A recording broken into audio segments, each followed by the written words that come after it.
Hi, and welcome to Basic Folk, where we have honest conversations with folk musicians. I'm Cindy House, and Tom Rush is our guest today. So pumped. Tom Rush's career is a wonder. After stepping away from record labels and major tours in the 70s, he's managed to cultivate a dedicated audience that has loyally shown up for decades. Rush started college at Harvard as a marine biology major, but switched to English Lit and kept his love of music and writing strong throughout school. In fact, he did struggle with focusing on studying due to his very frequent trips to the Club 47, which is a folk club right around the corner from Harvard's campus in Cambridge, Mass. Tom was actually able to start playing around town and soon recorded an album, which was a novelty at the time. He became known as the guy with the record. His sound started off very traditional, recording versions of lowland Scots and Appalachian folk songs. After a few albums in, he started looking for new material to record and came across a few unknown songwriters for his 1968 album, The Circle Game. Tom Rush was the first person to record songs by unknowns Joni Mitchell, James Taylor, and Jackson Browne. After a few albums into the 70s, Rush was burnt out. His label dropped him, and he needed a well-deserved break. In the 80s, Tom reinvented his career and laid the foundation for what it could look like for an independent musician to thrive. He established the Club 47 concerts at Boston Symphony Hall, an upscale event that allowed his fans to enjoy folk rock in style. He became a champion of up-and-coming musicians like Nanci Griffith and Shawn Colvin. That nimbleness has followed him throughout the years and has proven most useful during the pandemic. Tom quickly created Rockport Sundays, his weekly video series where fans can support him via Patreon. Tom Rush, still doing it and doing it well in 2021. We're going to take a listen to a song from Rockport Sundays. This is Nothing But a Man, and then we'll get to our conversation with the legendary and very cool Tom Rush on Basic Folk. I was a king bee, I'd give you all my honey. I was a John D, I'd give you all my money. I was a preacher man, I laid a good book down. Ooh, I ain't nothing but a man to love you, honey. Nothing but a man now, nothing but a man. Nothing but a man to love you, honey. Nothing but a man. I was a jet plane, I'd ride you through the sky. I was a night train, I'd ride you through the night. I was a steamroller, child, I would roll you over. But I ain't nothing but a man to love you, honey.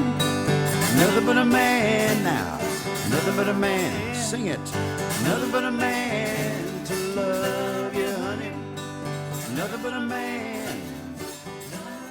Well, thank you so much for talking to me. I've really been looking forward to this. Tom Rush, hello.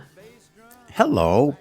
Good to be here. I've got all sorts of questions for you, and some of them are pretty complex, but I'm excited about them. But if there's anything you don't want to answer, just let me know, and we can we can skip it.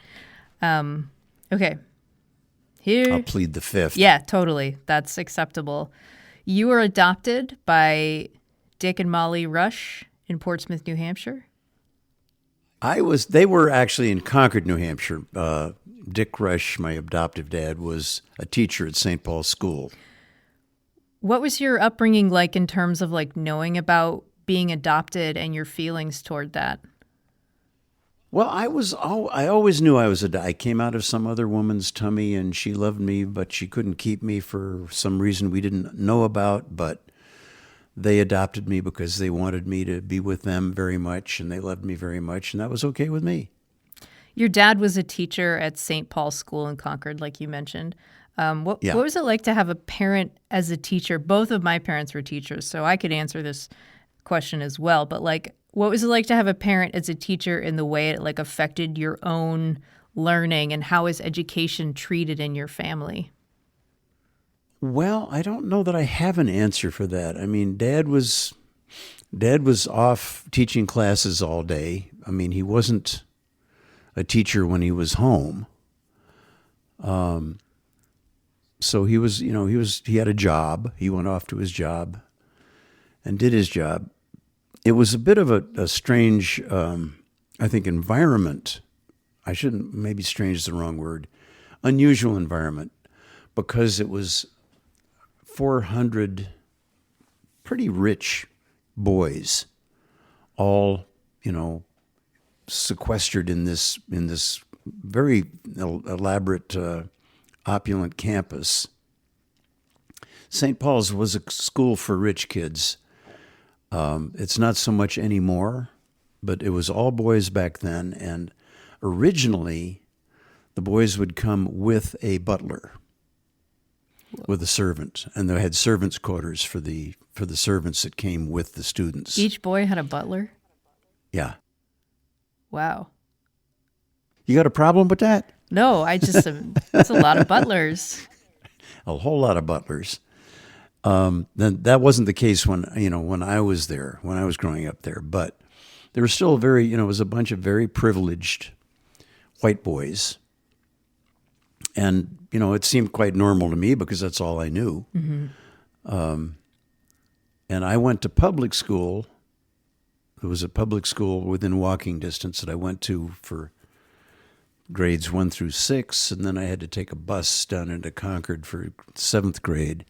And then I was shipped off to Groton School in Massachusetts, which was very much like St. Paul's, only smaller. But it was also a bunch of white boys. Why didn't you go to St. Paul's? Oh, in those days, you did not do that. You didn't send your kid to the same school you were teaching at for fear of favoritism. Oh. Or the perception of favoritism, which would require the other teachers to be extra hard on you to show they weren't showing favoritism. That was the idea. Now they do it all the time, but back then it just wasn't done. So I did 4 to 6 hours of reading about you before this interview. And in reading about you, it seems this is not fair, Cindy. You know more than I do, probably. Maybe, but I can help you. Okay, good. It seems like you were a student who didn't, if this makes sense, learn how to learn until you were at Harvard. You went to the Groton School where you were told what to do and how to learn and what to write about. You weren't able to make your own decisions about anything. How did you find that style detrimental, and what did it feel like when you finally did discover your learning style? Well, you've already read this, but Groton and St. Paul's are supposed to be, they're prep schools, meaning preparatory, and they prepare you supposedly for college. And it was not the case in my experience because, as you said, I was told what to write about, turn in 3 pages, 5 pages, whatever. And this is what you're going to say. And then they would critique how you said it. But when I got to Harvard, the professor said, turn in 15 pages by Friday. And I went up and asked him, what am I supposed to say? And he laughed at me.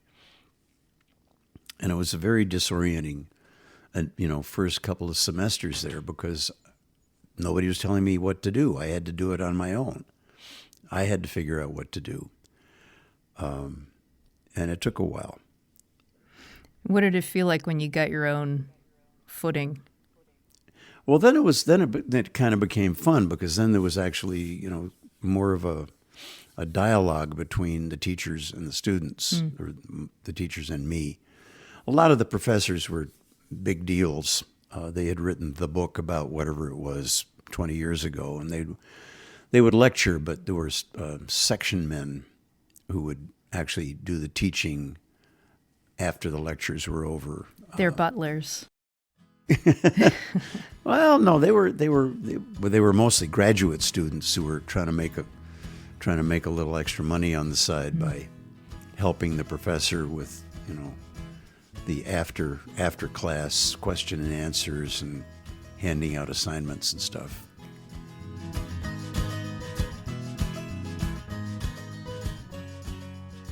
You started at Harvard studying marine biology. Is that right? I did. Yeah. I did.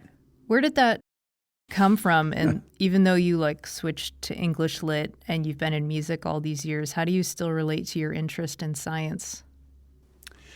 Well, I still read the science section in the Tuesday New York Times. But I had at Groton, they tell you if you have a teacher that's really inspirational to you, you're very lucky. And I actually at Groton had 4. 2 of them were English teachers, and 2 of them were science teachers, and one of them was the biology teacher, Mr. Foster. And he just made biology a lot of fun. I was actually also becoming enamored of skin diving about the same time. And when it came time to pick a college, my father, who was faculty advisor to hundreds of kids over the years and would tell them which colleges to apply to, and he refused to give me any advice. It's your life, it's your decision. Until I decided I was accepted at Harvard, Princeton, and the University of North Carolina. And I decided I wanted to go to North Carolina because they had a really good marine biology department. And Dad, at the 11th hour, 59th minute, said, Tom, it's your life, it's your decision, you're going to Harvard. So I went to Harvard, and the introductory biology course there was horrible. It was actually abolished the year after I took it. Wow. They said, this course isn't working, we're going to get rid of it. But it was, just brute memorization of 200 phyla of fungi, things that, you're never going to need for the rest of your life. And it just killed whatever enthusiasm I had for biology. I didn't know that was going to be my major, and all of a sudden I had to decide at the end of my freshman year what my major was actually going to be. And the father of a friend, it was actually, do you know the actor Peter Coyote? No. He was, he played Keys in E.T. Phone Home, Okay. the movie E.T. He was a big deal actor, but he was also a childhood chum. And his father said, well, you should major in English because it's a good background for almost anything. So I said, okay. And I signed up for English. And I'm getting off topic here. But Well, you said the most important thing about Harvard was that it put me in Cambridge, Mass., where all this folk music was happening.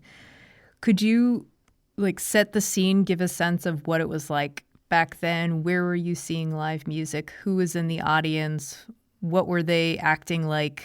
What about the after parties and the hootenannies? well, let me, and maybe you already know this stuff, but give you a little bit of context. I'd learned to play the guitar. I loved the rock and roll scene. I learned to play as best I could, some of the songs that Elvis was doing, and the Everly Brothers and Gene Vincent, and these people were my heroes. Then we went on a family trip across the country, stopped in Jackson Hole, and the people that we were staying with, it was a working ranch, but the woman, Betty Woolsey. This is in Wyoming? In Wyoming, Okay. yeah. Jackson Hole, Wyoming. Where's Jackson Hole? The Cape? That doesn't make sense. Wyoming. No. Okay. Wyoming. Oh, I ended up living in Jackson Hole recently. For the about wolves. 12 years. Yeah, for the wolves. Anyway, we stopped in Jackson Hole, stayed at Betty Woolsey's ranch, which was about a quarter of a mile from where I ended up living for part of the Wow. later, many decades later. And she had some Josh White recordings, and I had never heard songs like that. I had never heard a guitar played like that. And I decided I wanted to be Josh White. And I got totally sucked into the whole folk music scene, but it was kind of the commercial end of the folk music scene. And when I got to Cambridge, I was told, no, Josh White is commercial. We don't like that. We like ethnic.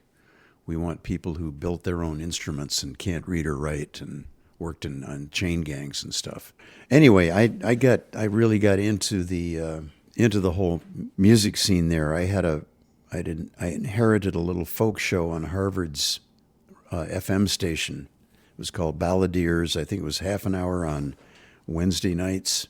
I had to have live guests come on the show. And I actually would go to the Hootenannies, the open mics, but I also decided I would try to recruit some well-known, famous people, where traditionally it had strictly been local folkies. Mm-hmm. I went out and I got people who were in town giving concerts, including Josh White, to come on the show. Pete Seeger, Odetta. I'm not sure if Peggy Seeger and Ewan McCall were guests of mine or not, but some of the old blues guys, Jesse Fuller. So it was really a total immersion kind of thing. And the Club 47, which was the flagship of the coffee house fleet in my mind, was just one block from my dorm, which led to my being there too much and getting bad grades. Mm-hmm. But it was cool, and it was a little 80-seat room, and they hosted the local kids. There was a bluegrass band called the Charles River Valley Boys, Jim Kweskin and the Jug Band.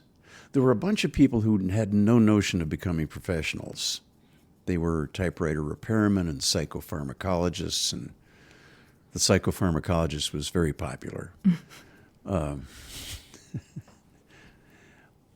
And they just loved playing music. They didn't have aspirations of becoming professionals.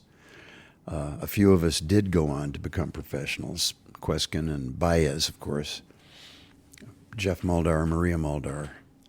But a lot of them were just playing for the fun of it. And it was great. You could sit in the audience and have fun. And after the shows, well, the Club 47 also, I should back up, also was the one place that made a point of hiring the legends. They would find these people, these old-timers who we revered, whose 78s we'd been collecting and trying to learn how they played that guitar that way. And they would hire these guys and sometimes get them out of retirement, have them come to Cambridge and play this little 80-seat room, which must have been really disorienting for some of the blues guys, because they were used to playing the roadhouses in the South with the chicken wire in front of the stage. Right. Because people would throw things at the musicians. And now here they are in Cambridge at a coffee house. A listening room. People are quiet. No liquor at all. A bunch of white kids actually listening to you. It must have been very, very strange. But they were for the most part, they were great.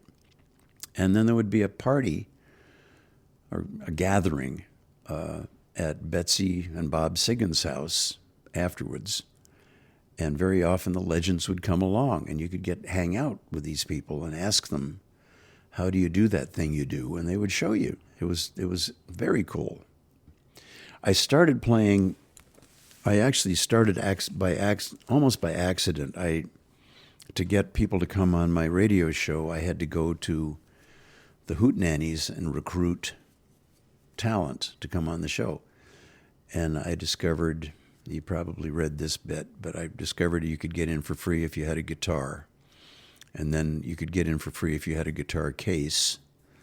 And so I'd put a 6-pack in the guitar case and had to head off to the Hootenannies. Is that because you had no intention of playing the Hootenanny? You just wanted to attend? No, I just wanted to hang out and see who was the best talent, and then ask them if they'd come on the radio show. And have a beer or two in the back room. And at a place called the Golden Vanity, I got caught. They ran out of singers, and they said, "Hey, get on stage. You got in for nothing." And I had to borrow a guitar, and I was very, very nervous. And the owner called me a few weeks later and asked if I'd come down and be a substitute folk singer because the scheduled artist was sick. And that's when I started, actually playing on somewhat of a regular basis. And then I got a gig at the Unicorn, a regular gig. The guy running the Unicorn was a fellow named Byron Leonardos. And he had this idea that if he hired me for a regular weeknight, like every Tuesday, I could build an audience. And it was actually working. Byron then got hired to go run the Club 47, and he brought me along with him. I don't know that I would have gotten into the Club 47 without Byron. Then I had a regular night at the Club 47. Why don't you think you wouldn't have gotten into the club? It was a pretty snobby clique there. And I don't know. Maybe I would have. Maybe I'm not giving myself enough credit, but anyway, the idea of having a regular night did in fact work to build me an audience. My goal in life at that point was to draw as many people as Jackie Washington, who his name was actually Jack Landrone, but he went under the name Jackie Washington, and he was a fabulous entertainer, performer, and he had crowds lined up down the block, and I eventually got to the point where I also had crowds lined up down the block.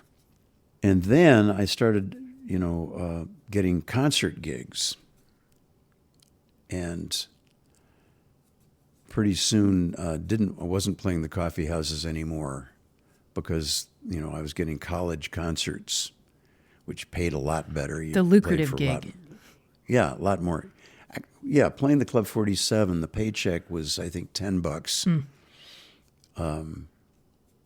And you could, it was enough to buy a six-pack and some pizza.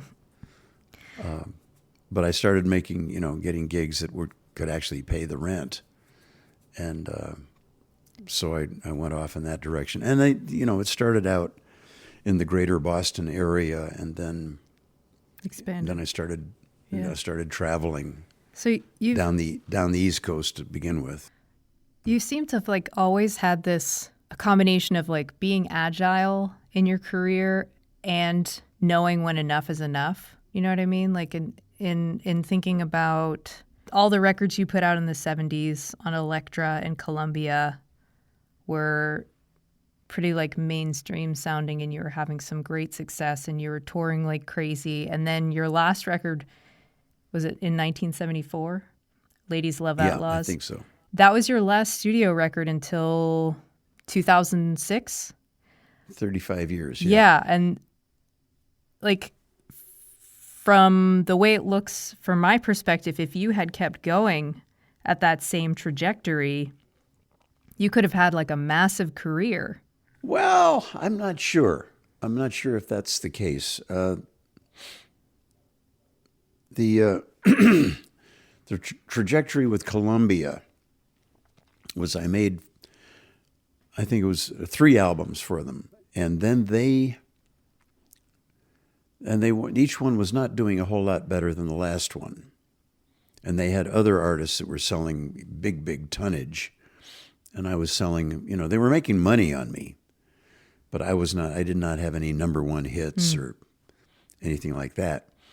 They didn't send me the renewal notice on time. After the 3rd album, they had to, I was in as long as they sent me a renewal notice by a certain date, and they didn't. And I said, okay, I'm out of here. I'm going to go, see what David Geffen has to say out on the West Coast. And Columbia said, no, if you go to another label, we will sue you. So I got a lawyer. And the lawyer said, yeah, they'll sue you. You better make another album for them. Then that lawyer went to work for Columbia. So I'm not sure I was getting good advice. I think I could have walked away, and they wouldn't have. Anyway, so then I had to make another album for them, and we made Ladies Love Outlaws, where they had more control than they had ever had before. And it was an album that I don't think really resonated with my audience. It was different enough that my audience didn't respond as well as they might have. And it didn't, sell the tonnage that Columbia was looking for. And then they dropped my contract. So now I'm out on the street. Instead of being out on the street of my own will, I'm out on the street because somebody dropped my contract because I wasn't selling enough. And it was a whole different dynamic there. So I basically quit showbiz for a while. It was 6 months, but I was also getting burned out from just traveling so much. And the dynamic is that basically the musician is a money pump from the perspective of the managers and the agents and the record companies. The musician causes money to flow from the wallets of people into their wallets. And so I would end up I had a band on the road, and I started actually at one point doing some math. Why am I broke? I'm making like $5,000, $10,000 a night. And this is back when $10,000 was probably more like $50,000 today. And I'm broke, or close to it. And I started doing the math, and I realized the first night out, I'm working for the band. Second night, I'm working for the manager. Third night, I'm working for the agent. Fourth night, I'm working for the hotels. Fifth night, I'm working for the airlines. The sixth night, if there is one, I might make a little money, but maybe not. Joe Cocker went out with his Mad Dogs and Englishmen tour, sold out stadiums all over the world, and ended up bankrupt because they were spending his money so fast, so much faster than it was coming in. I actually played with my band on consecutive nights in this order: Boston, Los Angeles, New York, San Francisco, and Washington, D.C. That's not a good. And I was That's not good routing. I was getting paid huge money, but I ended up losing money on those 5 nights. Anyway, so I haven't been all that clever. It's also interesting to think about in your career, like from the way it looks, like you kind of like paved the way, laid this foundation for how to operate as an independent musician. Like your career survived without label support. How are you able to do that? And where do you see that reflected in the modern independent musician? But before the Symphony Hall show in 1980, Columbia dropped me around 1975. And I tried to get another record deal because back in those days, you did not exist if you didn't have a record deal. The record company got you on the radio. They got you on the TV, hopefully. They got the newspapers to write about you, and all of that helped to sell tickets to the shows, and it all worked very well together until you didn't have a record deal anymore. So I'm out on the street, and I'm thinking, I know I still have an audience. They couldn't all have died at the same time. It would have been in the papers. So they're there. How do I connect with them? So I started a little mail order business and was mailing out LPs, which was quite an undertaking, and sending out, snail mail solicitations. And I'm taking out ads. I took out ads in the New Yorker magazine, and it worked. It worked not as well as a record company, but it worked. And I think maybe that served as a model for some other artists who were also wondering, how do you make a living in this day and age? Now, of course, everything has changed totally because of the internet, and any kid with a laptop can have her own record company and radio station and TV station. And the challenge now is to how to be heard above the din. There's just so much of it going on. I'm lucky in that, I have some fans left over from those good old days, and they've been very good to me. It turns out if you have 1,000 fans willing to spend $100 a year on you, not all at once necessarily, but a ticket, a concert ticket here and a CD there and a download somewhere else, it works out. It works out well. The thing that's bugging me right now is with this Rockport Sundays project. There are 7.5 billion people on the planet that haven't signed up yet. So I've got to get to work.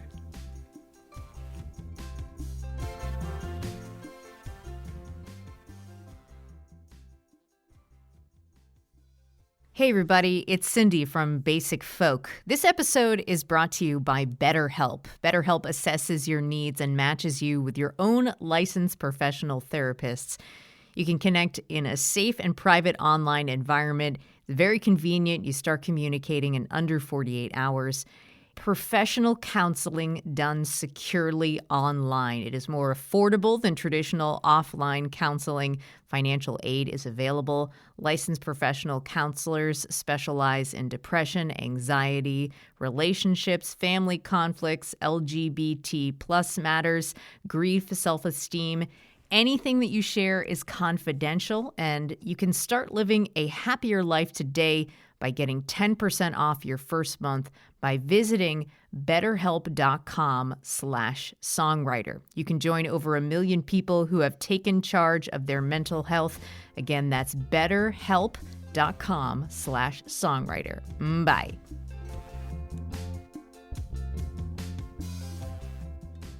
What you've kind of like made your career about is discovering and sharing music, kind of putting it alongside, putting somebody like Bo Diddley up alongside someone who might be lesser known. And you've kind of done that your whole career in discovering and sharing music, looking for musicians to play on your radio show. You're known for introducing the world to songwriters like Joni Mitchell, James Taylor, Jackson Browne through your own recordings. So can you talk about the act and the art of music discovery for you, like what it feels like to hear something new that you just love and about that need and that want to share it with others? Well, it's partly... there's a couple of layers there. The reason I picked the name Club 47, I told you why I actually ended up trademarking the name Club 47. But part of what happened at the Club 47 was that the legends, it was a place where you could go hear the legends and you could go hear the kids. And I thought, well, if I'm doing shows at Symphony Hall and I want to have guest artists, I need one or two that are well known in order to sell tickets. But then it would be exciting to bring in a couple of unknown artists who are really, really good, but you've never heard of them. And the audience loves that. They go away with a really exciting feeling that they discovered something marvelous. And the other thing I would do is I would browbeat these artists into playing with one another. They couldn't just come and do their own little separate set and then they're done. I would go out and do a couple of songs. I would introduce my first guest and we would do something together, and then I would leave. And they would do 5 or 6 songs and bring on the next guest and they would do something together.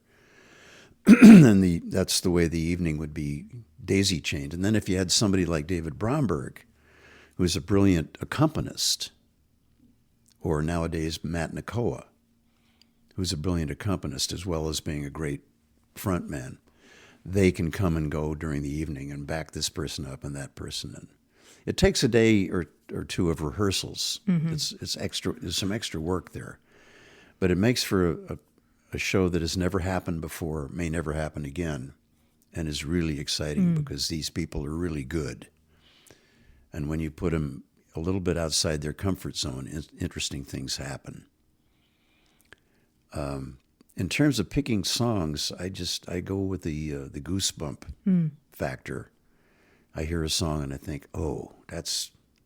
And sometimes I say, oh, that's wonderful, but I shouldn't even attempt it. But maybe they could be a guest on one of my shows. But other times, as with Joni Mitchell, James, and Jackson, I hear songs say, oh, I got to do that one. And when I, just as an aside, when I'm doing somebody else's song, I I try to learn it off the recording, whatever it is. Sometimes it's a tape, sometimes it's an MP3, sometimes whatever. I try to learn it, and then I don't listen to the source again after that. And I play it over and over and over, and it drifts away from the source material, and it becomes different. And that's, I wouldn't want to try to just mimic the original. There's no point in that. It's already been done, probably better than I could do it. So unless I have something different to say about it, I won't try it. But I remember James, what was the song? He sent me a tape of Riding on a Railroad, singing someone else's song. And it was funny, the tape, he sent me the tape. It was recording tape wrapped around a stick with a note saying, "Sorry, Tom, I didn't have a take-up reel." No. Like a reel-to-reel. Yeah. And he just, oh my God. It was just a JT tape wrapped around a stick. And I actually used that later on. I was asked to write a jingle for Matus Rosé. And the guy said, "We'll give you $300 to submit a demo." And I said, "I won't get out of bed for $300, but I tell you what, I'll send you a demo, and if you like it, you'll pay me a lot of money." And then I'd actually been doing some leather work, and I put a needle through two of my fingers, so I had to write this thing using less fingers than would be optimal. But I then said, this guy's in Chicago. He works for an ad agency. I took the tape and I wrapped it around a stick and sent it to him. And I timed it to arrive.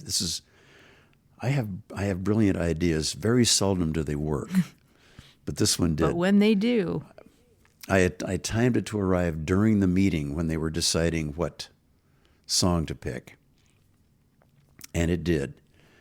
And they opened the package, and there's this tape wrapped around a stick.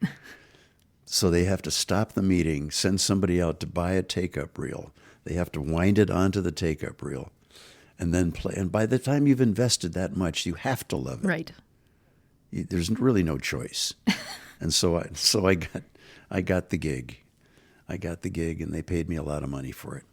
Anyway, I recorded Riding on a Railroad, and James later said, "Next time you do one of my songs, Tom, let me show you the chords." Let me teach you how to play this song. That's funny. Yeah. And I do things, like Jackson Browne's These Days. I leave out a verse. I thought it was too long, so I left out a verse. And he's got more chords than I do. But I like my version better. So I'm sure a lot of people do because they heard it first. Well, that is very important. You tend to bond with the one you hear first, which can be a problem. I'm now doing this Rockport Sundays thing, and I'm introducing some new songs. Mm-hmm. And my notion is to put together perhaps an album of solo versions of these songs, kitchen table recordings, and then go to Nashville and record them with a band. And my concern is that people are going to... Yeah, that's precisely what I'm afraid people are going to think. Oh, it was so much better, solo.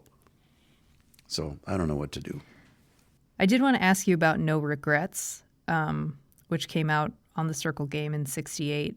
So you wrote it when you were a younger man, and that song has become a standard. It's been covered a lot of times, put two of your kids through college, and it's a song that you still perform.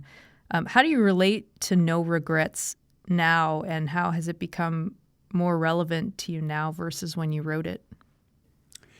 Well, actually, I haven't done it. I've just started doing it again. I didn't do it for the past couple of years because I broke up with my wife, and it was kind of painful. So I stopped doing it. Now I've started doing it again, but Do you know the story of how it was written? Yes. Okay, let me tell the story. Jill Lumpkin, who's on the cover of the Circle Game, came to visit you for the weekend. Yep. You got it. And it was the longest time you'd ever spent with a lady at once. And then you wrote it about an imaginary relationship. Yeah. Which actually came true then. And so did the breakup come true. Jeez. Now, the success of that song is another, I've pondered that a lot. Initially, I wrote the song, and nobody at that moment was really writing many songs. Dylan hadn't really gotten into the limelight yet. I played the song for Judy Collins at her flat in New York. We were having tea, and I nervously got out my guitar and played it for her. And I finished the song, and there was a moment of silence. And she asked me if I'd like another cup of tea. And I thought, oh, the song sucks. Okay, I'm sorry. And I didn't do it again for quite a while. Finally, when I did do it, and it was better received, it ended up being recorded by, and I can't remember who did it first, but Emmylou had a very nice version of it. Mm-hmm. And I wouldn't be at all surprised if Emmylou's version is why Johnny Cash and Waylon Jennings ended up doing it, because everybody in country music reveres Emmylou. And then this band in England, the Walker Brothers, had a huge hit with it. It was odd to me. They never approached me about, do you have any more songs, Tom? I never had any dialogue, any connection with them at all. But that was a huge hit, and off of that came a bunch of other covers, including U2 starting to use the chorus in their stage shows. So it's an interesting way a song spreads or doesn't. There are, Kenny Rogers, The Gambler, mm-hmm. the great big hit.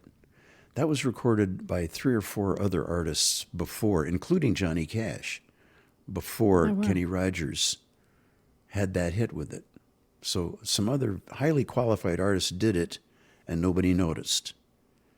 And then Kenny Rogers, for whatever reason, that version, blows up into a gigantic hit. Mm. There's a lot of mystery involved.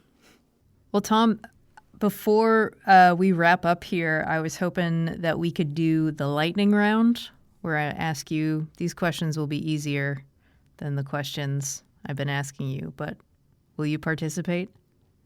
What's a lightning round? Well, I'll just ask you like some fun trivia songs, trivia facts, trivia questions.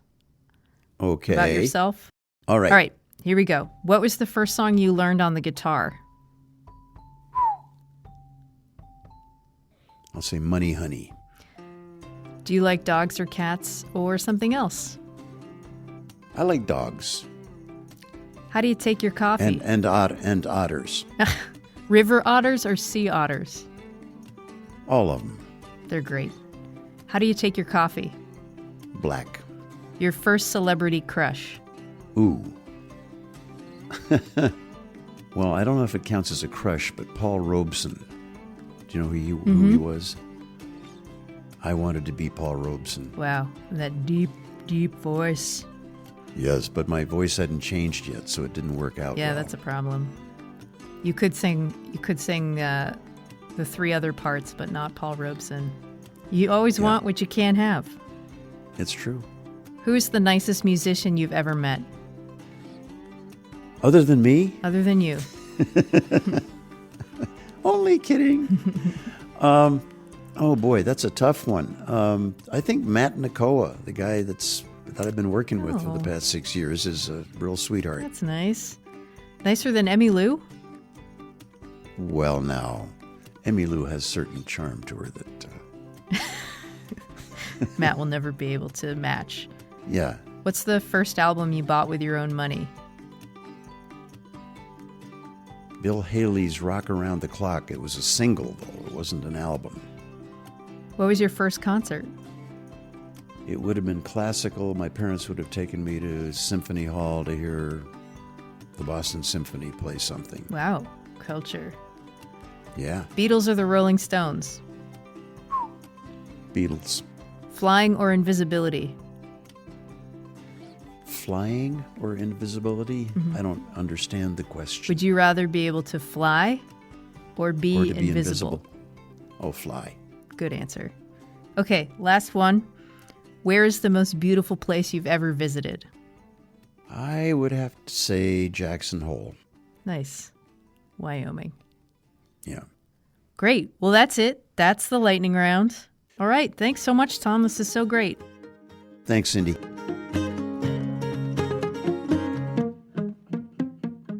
This episode of Basic Folk produced by Laura McCarthy. Our music was composed by Alex Stanton of the band Townspeople. Basic Folk is on the American Songwriter Podcast Network.